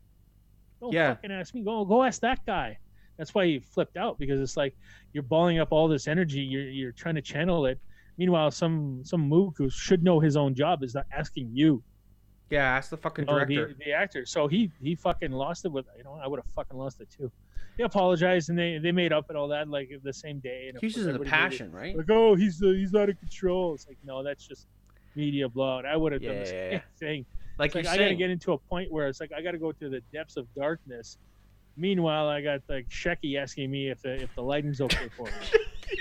It's not my job to know if the lighting's okay. Go talk to the director. Like you were saying before, like that one job you went to the first time, you were on there for 12 hours in the cold, in the rain, in the wet. Like, if you're dealing with that for that long, you're gonna snap. Like you can't keep it together. So we had a tent, and then they brought the heating things in that they usually have at the bars. Oh yeah, those like umbrella heaters. Yep. And we were in a tent trying to warm up, but it was just that was cold. miserable. It was so painful. And it was just like, and it's June, and it's one of those rare June days where the temperature just drops 12 degrees. Yeah. Yeah, and so that was real fun. Well, man, I admire what you do. That's so cool. Like, I can't wait to see you. It's not easy. Nothing I've ever done on set, I've been like, "Wow, that was an easy day." It's always a trudge. It's always like, wearing some sort of like really uncomfortable outfit. Yeah. That's falling off you because they didn't measure it right or something, or you're in the water and it's being pulled off you. You're freezing cold. I remember like shooting my death scene on Defiance, which, like I said, didn't air. But when I was done, I was in the it was a loading bay that was filled with water. They used it as a bathing area for the prisoners. And so when I was done, I was in freezing cold water for like an hour or whatever. And then when we finally got out of there, the stunt coordinator, she came up to me and she just kept putting more and more blankets on me because like my teeth were chattering out of control. And she says, once your teeth start chattering, it's almost impossible to get your body heat back to normal unless you really heat somebody up. Yeah, so they had stripped off all the clothes off me there, and then they had just covered me with blankets. And I think it took about an hour, and I finally warmed up enough to be able to walk around. Yeah, and man. She really saved me, man, because that was like a brutal day. Yeah, and she was really concerned, and she took care of me. So, yeah, like they take care of you on set. They're it's not like, oh well, fuck that guy's he's going back to his trailer. Too bad. It's like no, they're like, okay, look, are you okay? We need to make sure somebody's with you. Yeah. Like what do you need? There's always people making sure that you're taken care of. So, because they're concerned, they're people. They have they don't want you to get hurt. Yeah. So yeah, when they say that a movie set's a family, they're not kidding. A lot of times that's what it is. Everybody. Yeah. It's different on the screen when you're watching it. You're just seeing what's presented in front of you, but behind that camera, there's like 80 people just working their ass off, making sure everything works well, sounds good, looks good. That's awesome. Yeah, and then if you're lucky, you get to work with some people who enjoy the creative process and will allow you to give input as an actor. Mm-hmm. And so those are great days. Those are great days when the director goes, well, I'll be like, hey, I have a suggestion. Would you like to hear it? And they're like, yeah, sure. What do you got? And you're like, okay, well, I'm this and this. Well, maybe I should speak like this. They're like, oh, yeah, that'd be perfect. And like I said, unfortunately, that all got cut out. But yeah, they're like, go for it. They're like, that's absolutely perfect because I was playing an androgynous person, right? Mm. Not male, not female. They weren't sure. And so I had really heightened up my voice. And it was fun to kind of work with them and do that. So I'm working with two of the producers and the director, and they're like, yeah, fantastic, do that. Meanwhile, I'm like, they just said yes. You're just like Jones. And yeah, man, that's a weird movie though. Polar, like, to watch it, I was like, oh my god, like, it's pretty intense. It is very intense. Yeah. There's a lot of blood, there's a lot of boobs. Yeah, there's a lot of boobs. Bullets. Yeah, I was like, oh man, a lot of bullets. Yeah, and they and a lot of people, when they saw the trailer, they were like, "Oh well, this is a John Wick," and it's got a touch of that. Yeah. But I think what distinguishes this movie from that movie is, I think the dog scene is a little different. Yeah, man. Right. Yeah. So no, it's like once you see that happen, some people were very upset by that scene, but once you see that happen, you realize. Yeah, it's not like John Wick. It's a little different. Yeah, doesn't he go, son of a bitch? Like when the gun goes off or something, he's just like, oh shit. Like, yeah, exactly. But they didn't put a lot of emphasis on the dog though. Like it wasn't like a present from his dead wife that showed up. You know what I mean? Like it wasn't the same. Exactly. But if to him it was like, well, he's been alone his whole life. This is the first time he's ever cared for anything. Yeah, he was just trying a little bit. Yeah. So that scene was pretty funny. Yeah. The lady who played the shopkeeper. Mm-hmm. That's my friend Marsha, I think, and we had a great time, just kind of like talking about like our different scenes because we didn't get to shoot together, but it was fun to see her do her thing and it's fun when you're friends. And I have three people I know that were in this movie. And so it was fun to kind of get to talk with them and be on set with them, even though I didn't shoot with all of them. Yeah. I got to see them, and it's like you get to talk to like, hey, this can you believe we're in this movie, which is pretty cool. Did you get to hang out with that guy, the bald guy who played like the bad guy? I think he's been in a couple weird movies. Oh, Matt Lucas. Yeah. No, he wasn't there. No. I think him and Mads Mikkelsen had both wrapped shooting. Mm-hmm. I think with Catherine Winnick. I was there with the Hitmen. Yeah. Right. So them and then the director, and I got to work also the one guy who wasn't in the scene, but he was just outside the trailer, which was Robert Mayette, who's formerly known as Kurgan in the WWE. No way. Huh. Yeah. So and he's been in like a bunch of movies. Sherlock Holmes with Robert Downey Jr. Mm. He was the giant guy that he throws the hammer at him. Oh yeah. Yeah, Dredger. So Robert is a fantastic guy. We have a mutual friend. So when he was filming in Mississauga, I was filming on set. He filmed his thing. He drove all the way to downtown Toronto just to come hang out with us. Yeah. To see what we were doing, and then I got to meet him and talk to him.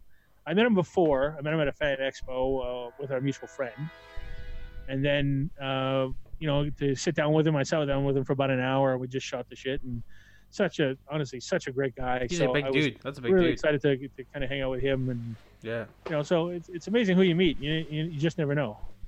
That's awesome, man. That's like you got so. You work a full-time job, not acting, but like, are you like hopeful that in the future, like you're just gonna do that full time? Is that what you want to do? Yeah, well, I mean that'd be great if I could make that my living. I'd be very happy. That'd be awesome. Like right now, I have a great job.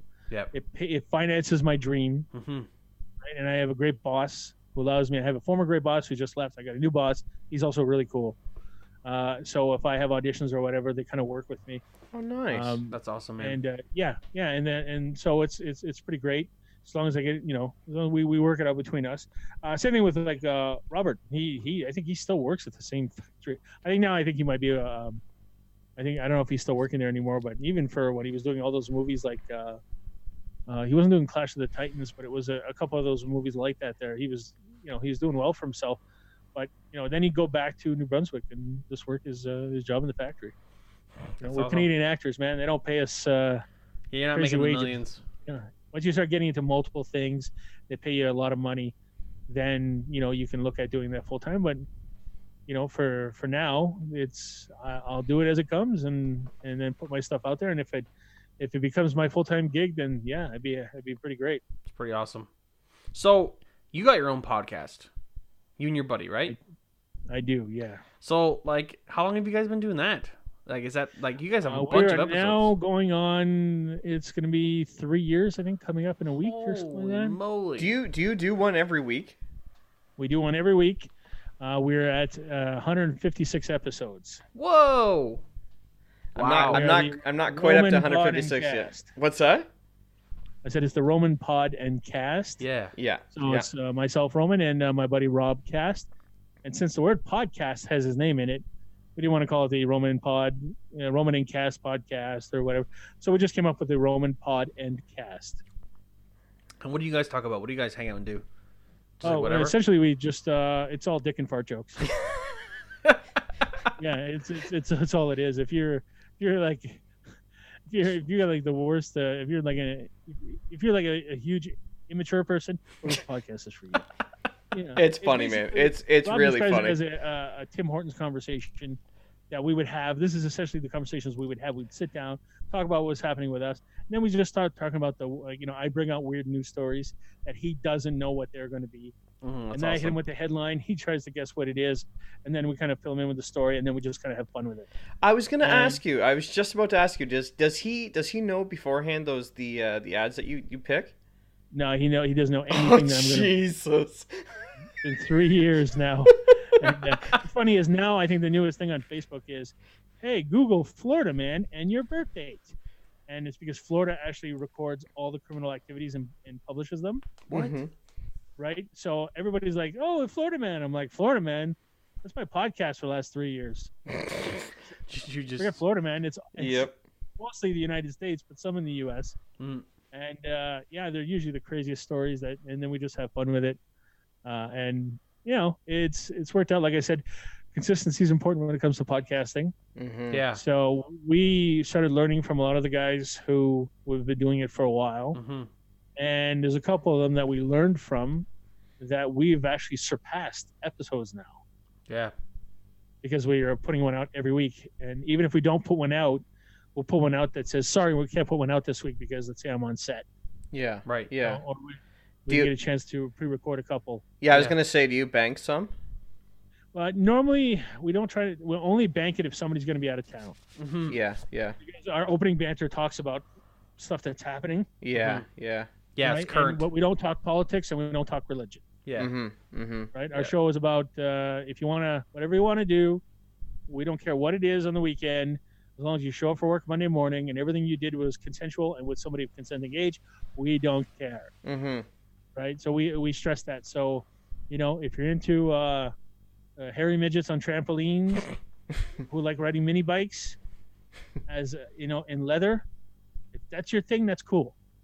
As long as everybody's consenting. Yep. At the end of the on day. Monday morning, you're at work, you punch the clock, you have to take care of your responsibilities, You do and you. that's great. Yeah. I know you're pretty busy with work and with acting and with the podcast. Do you listen to quite a few podcasts yourself? I actually do. I listen to a lot of political podcasts, which is funny because I don't do political stuff at all. But I do listen to a lot of political podcasts. I try to listen to both sides. Not always easy, but I do because I think it's best to hear the other side of the argument, which is surprising. I never thought I would have heard myself say that, but these days the world is too polarized. Everybody picks a side and sticks with it. Yeah. And I believe that you got to hear the other side of the story, even if it hurts you, so that you can make a proper informed decision. Because I started listening to the other side, and I was like, geez, I actually agree with what he's saying. Let me agree with this guy, and that guy's an asshole. Like, Yeah. Yeah. Go ahead. you know Sorry. what I mean? So Yep. I also listen to Christopher Titus comedy podcast. His podcast is great, and Kevin Smith and what used to be the Nerdist, now the ID10T with Chris Hardwick. Those are two massive influencers. Those are two people who got us started in podcasting. Really? Kevin Smith.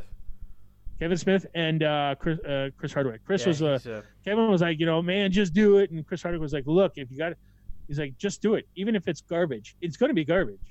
Wait a minute. Just do it. You've talked to Kevin Smith?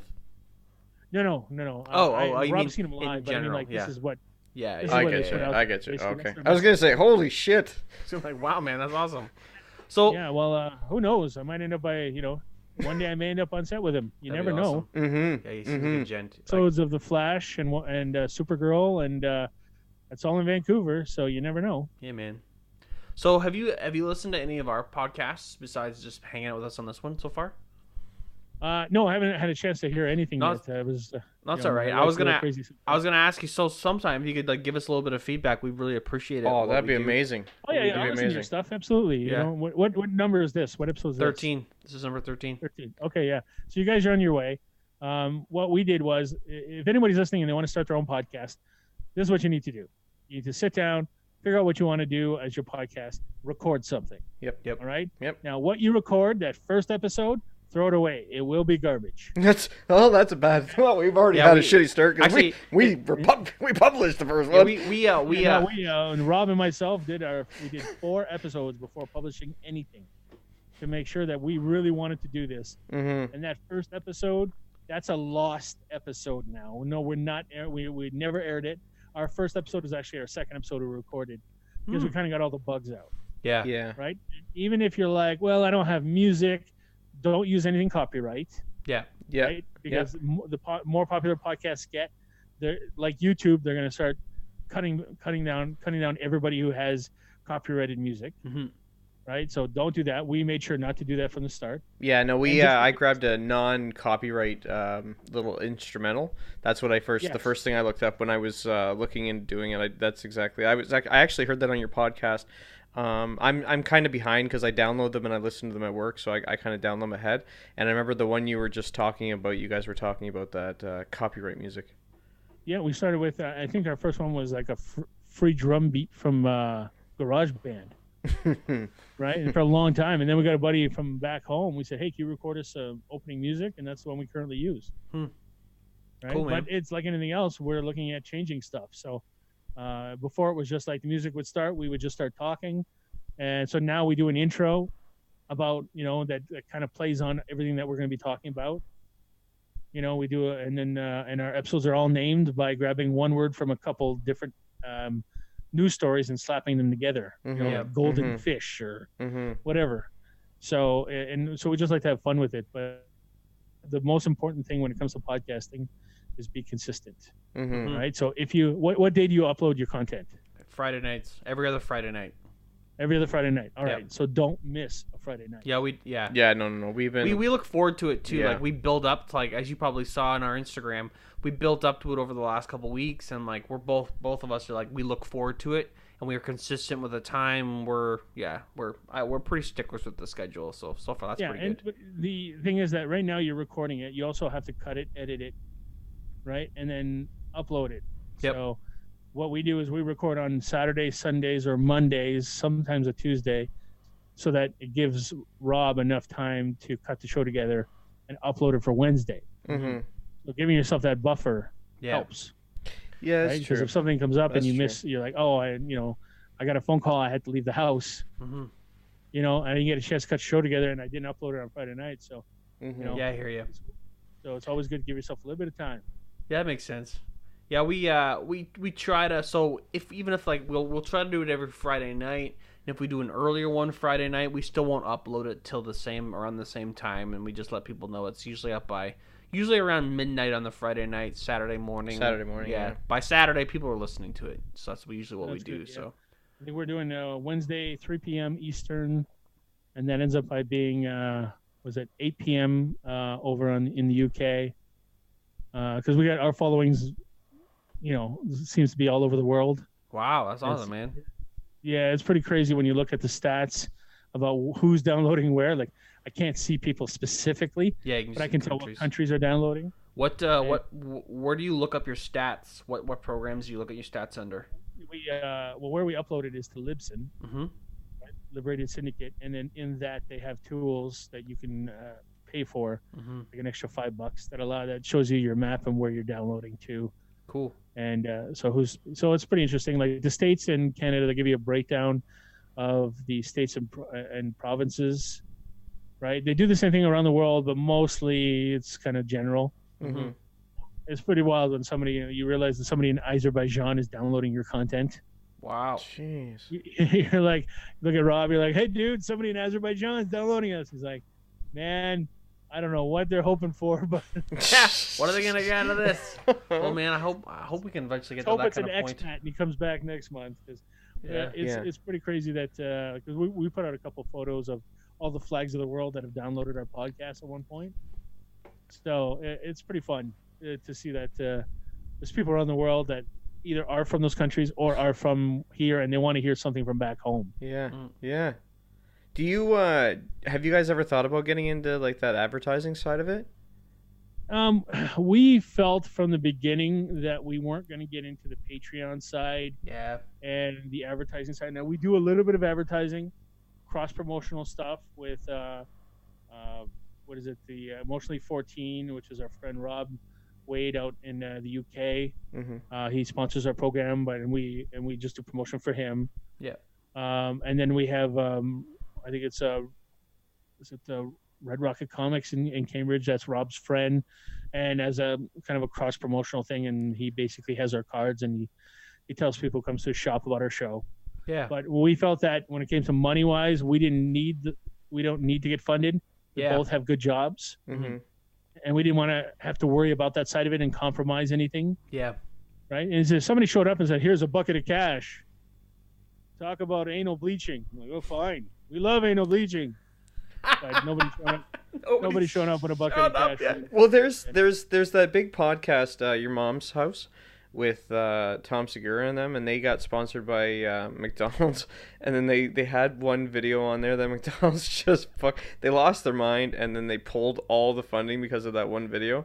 But they even said to them, they're like, "Are you guys sure? Like, have you listened to our podcast?"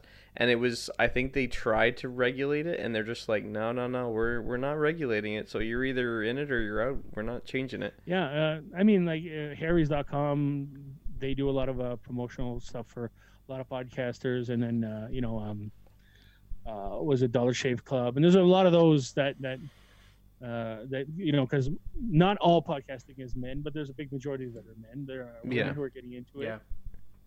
More power to them. I hope, because it's good to have a mix of everybody. There's podcasts that are mixed. Yeah. We just right now we're just promoting people that we respect what they do.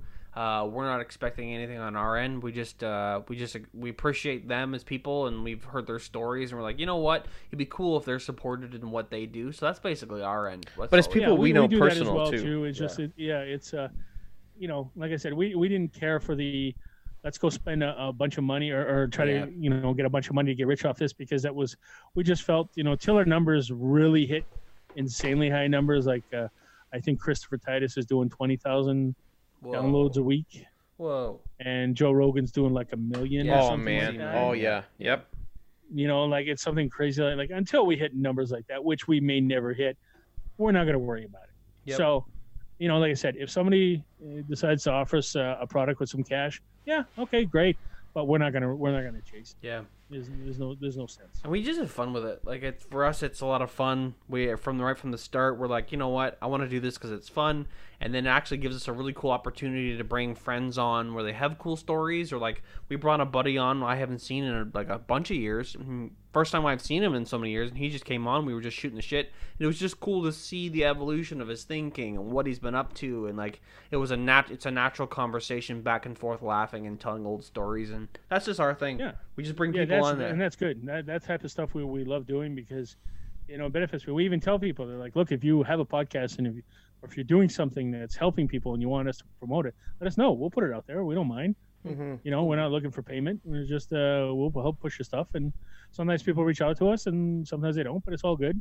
Yeah, we're seeing that too. We've seen that over a couple things where we're like, we put something out there and we're like, you know what, they didn't really seem too keen on it, so we're not going to push it and that kind of stuff. We're like we say, we're just doing this for shits and giggles. Do you guys have people reach out to maybe come be on your podcast? Because I know you had that one guy. It was his friend, right? He was part of the Star Wars one, I think it was. Oh yeah, we had Rob's Rob buddy. Wade on. Yeah, his buddy was so on. Rob does a Star Wars podcast. Yeah, Cool. yeah. Right, and he does that with Rob Wade and a couple other guys, and so we had Rob Wade on a couple times. We've had what's his name? So we had Randy on a couple times. Who was like I believe he heads the EMC podcasting network, Mm-hmm. and who else? We had Fareed on, Fareed Yazdani, a local actor who's been on like Suits and Teen Titans and a bunch of stuff. And we've had Courtney Dealan. She's been in a whole bunch of projects as well. So we bring people on. We want to do that more often now. Yeah, yeah. Right. It's just sometimes it's tough to coordinate. But True enough. Yeah, but we'd like to bring more people on, and because like I said, it's been 3 years. We're at 156 episodes. The headlines are fun, but you know, maybe it's time to kind of start tweaking and going a different direction, and you know, keeping some of them, but just maybe kind of changing the format a little bit. We're always looking at it. That's you cool, know, man. It could stay the same for the next 2 years. Who knows? Yeah. No. Well, like I say, it's I find you guys' podcast pretty fun and pretty interesting. So whatever you're doing is working, man. Well, and we also had our I think it was episode 154. There we had and that young man who Corey, I think it was Corey Riley was his name. He was a kid from had his own podcast, and also he was involved in the furry world. Oh, Yes, I my did hear that one. I God. did hear it was that one. the Out Yep. Loud podcast, I believe. I'm not 100% sure, but Okay. good kid. You know, he was fun to have on, and he was very excited to be on with us Oh, jeez. because he's listened to us for a very long time. So Well, that's so cool. it You was get like fun a to have listener on. to He come was on. That's very pretty excited. cool. You guys don't do a super long one. I was like his kind of take on the whole like scenario and the whole like what's the word I'm looking for, Jer? I don't know The what you're whole looking like for. the I don't know where you're going with that group The furries. yeah. It's like a That clique, community. sub- That community. It's like a That's what I'm talking about. subgroup. That community. It was kind of an interesting take on how they look at themselves and how it's kind of it was kind of interesting. Oh my god. it was just different. So it was but it was like I said, it was fun. Like I said, you got to have people on that Yeah. don't always have your same worldview as you, and you learn stuff. That's true. cool. That's cool. That's true. Yeah, that's fair That's enough. true. Give everybody an option to say what's up. As long as he doesn't show up to the podcast room looking like a fucking squirrel, I think you're Did he? all right. I don't know. Did he show up looking like a squirrel? Or is it all When on you Skype? when you like to okay, know. maybe I'll have a listen. Yeah. That's awesome.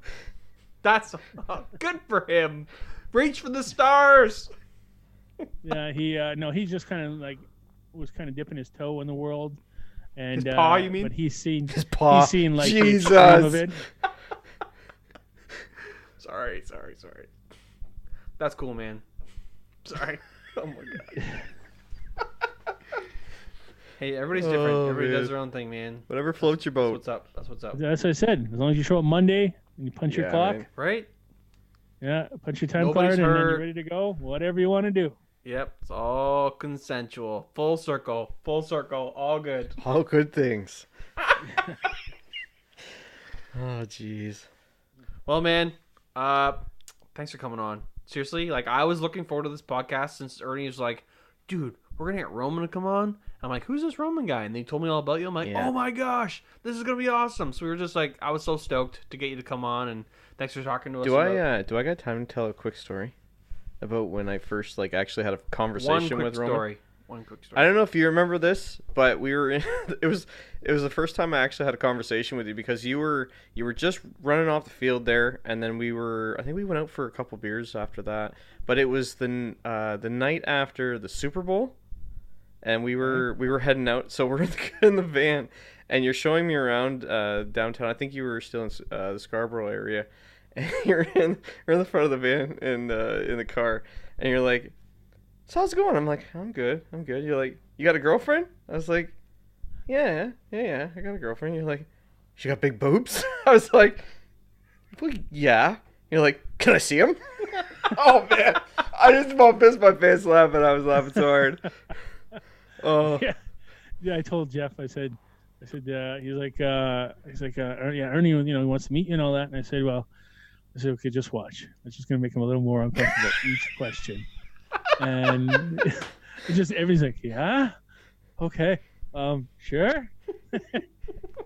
I wish this was a video podcast because it was just the look on your face when you looked over and asked me. The sheer excitement, like, oh, can I see him? Oh man, that was so funny. Geez, that was a long time ago, man. That was, yeah, my brother did the same, not the same thing, but something like that to Jeff, a mutual friend. He was. We were at a bar, and my sister-in-law was there, but Jeff didn't really know that was his wife. Mm-hmm. I think he may have known, but I'm not sure. Then my brother walks up to. My brother's 6'3", 250 pounds, right? He's built like a tree trunk. He's a big dude, and he walks up and he puts his arm around Jeff and he goes, "Hey, man," Jeff's like, "Hey." And then he points at his wife's ass and he goes, "You see that ass?"